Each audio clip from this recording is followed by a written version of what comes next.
안녕하세요. 이웃집 이야기를 들려주는 인생고개입니다.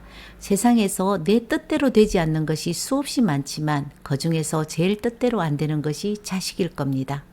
부모라면 누구나 한 번쯤은 자식 때문에 상처받고 자식 때문에 힘들어하기도 하고 또 나이 먹어가는 자식을 어떻게 대해야 될지 차츰 자식이 어렵다고 고민하는 사람들을 종종 볼 수 있습니다. 배우자는 왼수가 되어 헤어지면 남이 되지만 자식은 왼수 같은 짓을 해도 내 자식입니다. 오늘 인생고개에서는 요양원 할머님이 간직한 전 세계에 하나뿐인 가슴 아픈 명함 이야기를 해볼까 합니다. 추석 전 부모님 산소에 갔는데 그곳에서 집안 형님 부부를 만났습니다. 사람들이 늙어갈 때는 조금씩 늙어가는 것이 아니라 아주 힘든 일을 겪고 나면 급격하게 확 늙어버린다는 것을 느낄 겁니다. 고았던 형님이 팍 늙어버렸더라고요. 형님, 무슨 일이 있었어요? 얼굴이 왜 이렇노? 내가 요즘 요양병원에 일하러 다닌다고 힘들어서 그런갑다. 전에는 요양보호사가 체질이라면서. 말도 마라. 아이고, 밖에서 보는 것하고 천지 차이더라. 동수도 알지? 우리 친정 엄마가 요양원에 80살에 들어가서 94살에 돌아가셨다 아이가. 병원에서 오래도 살았대.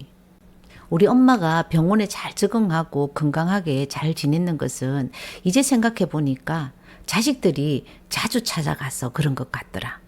부모님 요양원에 보낼 것 같으면 가까운 곳에 모셔야 시간 날 때마다 찾아가지, 멀리 있으면 시간 내서 가야 하기 때문에 귀찮아서 자식들도 잘 안 오더라. 내가 병원에 근무해 보니까 거기서 일하는 간호사님들이나 요양보호사님들이 나 때문에 엄청 힘들었겠구나. 참 내가 미웠겠구나. 그런 생각이 든다. 부모님 만나러 가는데 그분들이 왜 형님을 미워해요? 거기서 일하는 사람들도 모두 하루 일정이 정해져가 있거든. 할머니, 할아버지 목욕을 일주일에 한 번을 시키는데 자식들이 면회 신청을 하면은 말끔하게 머리 손질하고 깨끗한 옷 갈아입히고 해서 자식들에게 모셔드려야 되잖아. 그러면 그날 해야 될 일이 그만큼 뒤로 밀리고 많아지니까 짜증이 날 거 아이가. 그리고 나도 별 수 없더라. 처음에는 정말 지극하게 엄마처럼 바라보고 닦아주고 하니까 함께 일하는 사람들이 농담으로 그렇게 열심히 일하며 멀지 않아서 저 구석에 비어있는 침대에 눕는 신세가 되니까 여기 계신 어른들 오래 간병할 생각이면 몸 아끼면서 일해라고 하더라. 속으로 그랬지. 병원에 일하는 사람들이 왜 저런 생각을 하고 있나 하고 혼자서 욕도 진짜 많이 했다. 욕했으면 다른 사람들과 달라야지. 똑같아졌구나. 맞죠? 맞다. 내가 감정이 하나도 없는 기계로 일을 하고 있는 것을 보고 깜짝 놀랐다 아이가. 사람 마음속에는 선과 악을 누구나 가지고 있거든요. 그래도 형님은 악의 유혹에 넘어가지 않으려고 노력하고 살잖아요. 그것만 해도 충분합니다. 그렇게 말하면 내가 부끄럽다.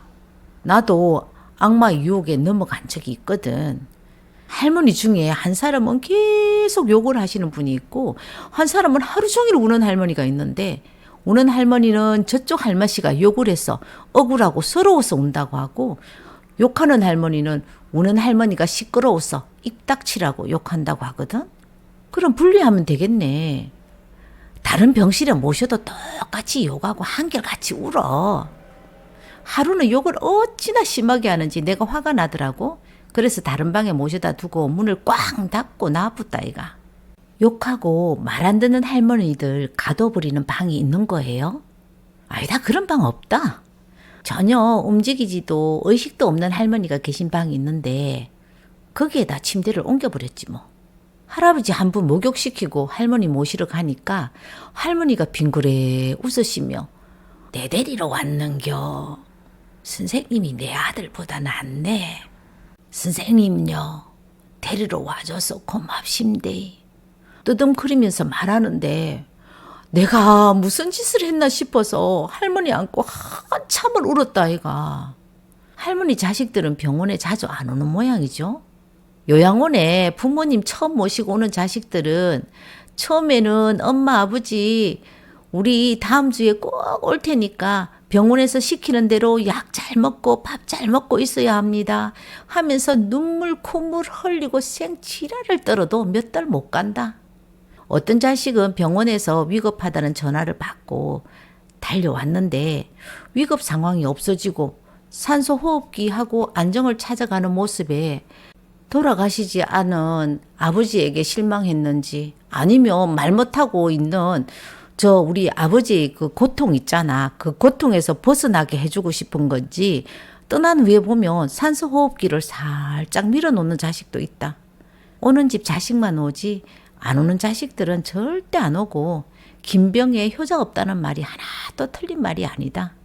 사람들 피는 못 속인다고 말을 하잖아. 이 할머니 얘기를 들어보면 정말 부모들이 자식에게 돈이나 재산을 물려주는 것도 중요하지만 집안에 흐르는 피도 정말 중요하다는 것을 내가 알았다. 할머니 남편이 개망난이였는데 자식이 똑같다고 말을 하면서 지 애비 닮아서 꼴도 보기 싫다고.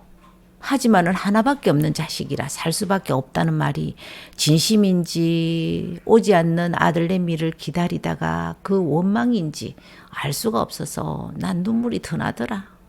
우리가 살아보니 유전자가 정말 중요하다는 것을 느낄 때가 많잖아요. 좋은 유전자는 자식들에게 유산처럼 물려줘도 되지만 물려주지 말아야 하는 유전자나 빚 또는 나쁜 생활 습관은 절대 부모들이 자식들에게 물려주면 안 됩니다. 내 자식의 삶을 불행하게 만들 수도 있기 때문입니다. 그 후 할머니는 다른 사람들 말은 다 무시하고 안 들어도 형님 말은 잘 들었다고 합니다. 하루는 항상 베개 밑에 숨겨둔 작은 가방을 열어서 명함을 하나 형님에게 주면서 이건 내 명함인데 선생님에게 처음 보여주는 거라 예. 하시면서 난 세상에서 요래 생긴 명함을 들고 다니는 사람이 제일 출세한 사람 같다고 생각하고 살았는데 죽은 영감도 아들도 명함 한 장 없는 사람이었다고 합니다. 바람처럼 이 여자 저 여자 따라 돌아다니는 저 애비 대신 공부 잘하고 영리한 아들 판검사 만들어 보려고 잠도 안 자고 돈 벌어서 뒷바라지 했지만 시험은 칠 때마다 떨어지고 아들도 지치고 나도 지칠 때 아들 역시 잘생긴 인물로 여자 덩쳐 먹고 사는 그 애비의 그 아들로 살아갔다고 했습니다. 할머니가 혼자 말처럼 주절주절 할 때 할머니 명함을 보았는데 앞에는 이름 김순자 휴대폰 번호가 적혀 있었고 전화번호 아래에는 또 다른 휴대폰 번호가 적혀 있고 내 아들이라고 적혀 있었답니다. 그리고는 혹시라도 내가 죽거든 내 아들에게 전화 좀 해주이소라는 글 한 줄에 아들에게 외면당한 삶을 살고 있는 할머니의 외로움과 두려움이 묻어나서 슬펐다고. 뒷면에는 몇 년, 몇 월, 며칠에 누구와 결혼. 그리고 몇 년, 몇 월, 며칠에는 아들 창수의 엄마가 됨. 삐뚤삐뚤 최선을 다해 손글씨로 휴대폰 크기의 빳빳한 종이로 앞뒤를 풀칠을 하고 두껍게 만들어서 직접 만든 명함이었다고 합니다. 내가 몇 살 때 양말 장사를 했고 언제는 떡을 팔았고 언제는 식당 일을 했고 많은 일을 했는데 그런 것들은 명함에 적으면 안 될 것 같아서 다 빼고 나니까 적을 게 없었다고. 내 인생은 다른 사람들에게 드러내기 부끄러운 쓰잘데없는 일만 한 것 같아 서글프다고 했답니다. 선생님요, 여기다가 오늘 날짜 적고 아들아, 넌 세상의 천덕꾸러기지만 나에게는 귀한 아들이다. 엄마는 네가 있어 행복하게 살다 간다고. 그러고 오늘부터 네 엄마 안 할란다. 쪼개 낀 가스라도 적어줬어. 내가 선생님밖에 부탁할 데가 없어서 그래요. 숨을 헐떡이며 하시는 할머니에게 엄마 안 한다고 하면 엄마가 안 되는겨. 나도 이제 편하게 살다 죽을라고. 자식이 없으면 안 기다려도 되지요. 자식이 나를 버린 게 아니고 내가 자식을 버린 사람이 되어야지. 안 그런겨 선생님. 죽어서 내가 병원문을 나가면 나는 한 마리 새가 되어서 저 하늘을 날고 싶대. 휴대폰에다 할머니 명함을 사진을 찍어 집에서 할머니가 부끄러워 적을 수 없었다는 할머니가 하신 일을 모두 새겨서 형님이 명함을 할머니가 볼 수 있도록 꼼찍하게 직접 만들고 문구사에 가서 코팅도 해서 세상에서 하나밖에 없는 할머니 명함을 가져다 주었다고 합니다. 비록 움직일 수 없고 말은 어눌하지만 병실에 들어오시는 간호사에게 자랑을 한 번도 빠지지 않고 하시다 조용하게 한 마리 새가 되어 날아가셨다고 합니다. 인생고개 여러분, 내 뜻대로 안 되는 자식들은 지금 여러분 옆에 없으세요? 나이 들어 보니까 가만히 있어도 서글프고 서럽다는 생각이 들 때가 있죠. 어떤 때가 제일 서럽던가요? 친구는 최근에 임플란트를 3개 했습니다. 지나가는 말로 아들이 왔을 때 엄마 임플란트 하고 나니까 음식 마음대로 씹을 수 있어서 정말 좋다고 자랑을 하니까 아들이 진작에 하지 왜 그렇게 미련스럽게 살았냐고 여태껏 뭐하고 그렇게 살았냐고 하더랍니다. 돈 아껴서 죽을 때 가지고 갈 거냐고 내가 언제 엄마 돈 아껴서 내달라고 했느냐고 그러면 이러면 자식아 니는 그러면 여태까지 엄마 돈 안 갖다 썼어? 그래 내줬거든. 내가 돈이 얼마 있는지는 모르겠지만 10원이라도 남거든. 내가 가는 길에 내하고 같이 모두 태워서 보내라. 어쩌면 자식은 돈 아끼지 말고 임플란트 하라는 말이었겠죠. 그런데 듣는 부모는 왜 삐딱하게 들릴까요? 늙어서 그렇습니다. 자식 키우고 나니까 이제 좀 시간도 있고 살만한데 몸에 암덩어리가 생겨서 서글프고 평생을 벌었는데 임플란트 하면서 돈 걱정해야 되는 경제력이 나를 비참하게 만들고 금이야 오기야 키운 자식들에게 소외되어가는 늙은이 취급에 상처를 받는 우리는 나이 들어가는 부모입니다. 없는 돈이 걱정한다고 하늘에서 떨어지지 않습니다. 젊은 자식 삶과 우리 삶은 다를 수밖에 없다는 것을 인정하면 소외감 같은 거 들지 않습니다. 지금부터라도 건강관리 잘 하셔서 행복카드 같은 현재 진행형 우리들만의 명함을 만들어서 지갑에 넣고 나란 존재가 살아있다는 것을 알 수 있도록 막 뿌리면서 멋진 인생을 살아봅시다. 화초를 잘 키우는 할머니 김숙자, 파크볼을 잘 치는 할아버지 김순돌.